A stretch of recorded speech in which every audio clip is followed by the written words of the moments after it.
ماما انتوا فعلا كلمتوا خطيبي عشان تقولوا ان انتوا هتزودوا المؤخر دلوقتي يا ماما قبل الفرح باسبوع؟ اه صح، باباكي فعلا كلمه وقال ان هو مش عايز حوارات قدام المأذون ليله الفرح.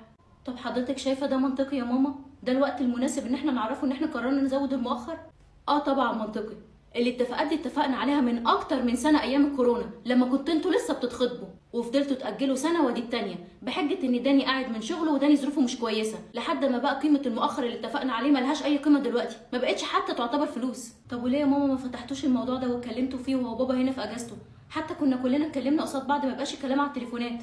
لان طبعا ولا انا ولا باباكي كنا متخيلين ان حال البلد هيوصل للي احنا واصلين له ده، ولا ان الظروف الاقتصاديه تبقى عامله كده. عموما يا ماما، مامة داني تستأذن ان هي تيجي النهارده تتكلم معاكي. تيجي اهلا وسهلا. كده كده كلام باباكي اللي هيمشي، ولا انا ليا ايد في الموضوع ده ولا انتي. داني كده كده هيتكلم مع بابا، بس هي مامته اللي عايزه تيجي تتكلم معاكي دلوقتي. هو عموما هيوصلها، بس انا معرفش هيطلع معاه ولا لا. مساء الخير يا حبيبتي. انا قلت اما اجي اتكلم معاكي بدل ما انا حاسه ان الامور عماله تتلخبط وتتعقد. اهلا وسهلا يا حبيبتي، وربنا ما يجيب تعقيد ولا حاجه. احنا كل اللي طلبناه ان احنا نزود رقم المؤخر شويه نتيجه لاختلاف توقيت الظروف اللي اتفقنا فيها عن الظروف دلوقتي. طب وايه بقى لازمه اتفاقاتنا من الاول طالما ان قدام كلامنا هيتغير؟ حبيبتي احنا ما غيرناش اي حاجه في الاتفاقات، كل حاجه هتفضل زي ما هي. الحاجه الوحيده اللي هتتغير هي رقم المؤخر. وبعدين بابا روعه بلغ داني ان احنا اللي هنتحمل نسبه المأذون الزياده عن المبلغ الجديد، فانا مش فاهمه فين المشكله. ايوه حبيبتي، بس المبلغ البسيط ده هو ضعف المبلغ اللي احنا متفقين عليه. وبعدين هو ليه افتراض سوء النيه؟ طالما ان الولد شاريها وحبيبها وعنده استعداد يعمل اي حاجه عشانها، ليه عمالين نفكر في الطلاق والمؤخر؟ طيب يبقى هو لو شاريها فعلا وباقي عليها وبيحبها وبيحترمها، اكيد مش هيوقف جوازته منها كامله عشان خاطر حته رقم في عقد مش هيدفعه فعليا. وبعدين احنا مدينه بنتنا كلها، مش عايز يدينا حته رقم على ورقه نطمن بيه؟ هو مع الاسف ولا انا ولا داني ولا اي حد متقبلين فكره ان احنا نغير الاتفاقات في اخر لحظه وان احنا نتحط قدام الامر الواقع.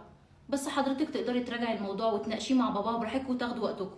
وهقول لحضرتك اللي انا قلته لداني، طالما ان احنا في فتره الخطوبه يبقى احنا لسه على البر.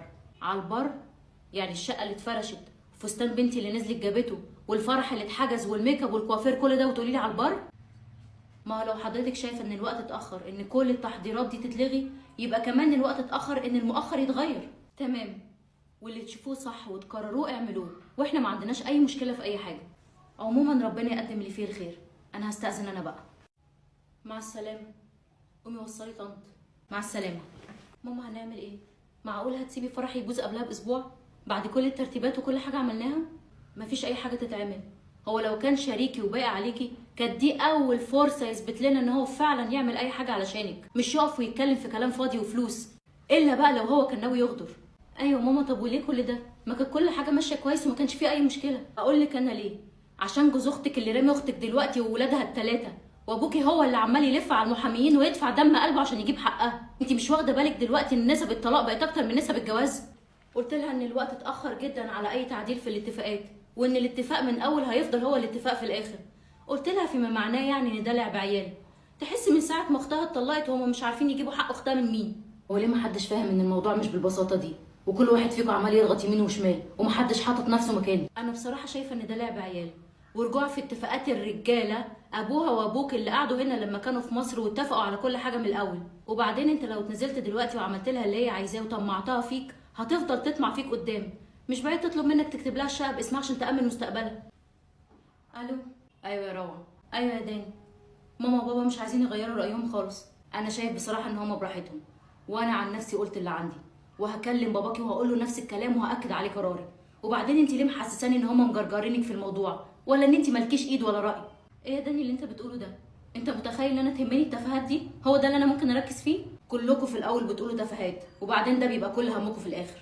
قصدك ايه يا داني؟ انا مش فاهمه، ممكن توضح لي معلش؟ لا، اقصد روعه ان انتوا اللي غيرتوا الاتفاقات، وانا كنت راجل قوي معاك للاخر وكنت قد كل كلمه قلتها لك، لكن انتوا اللي غيرتوا. وانا عن نفسي مش هرجع في قراري ولا في كلامي حتى لو الجواز هتبوظ.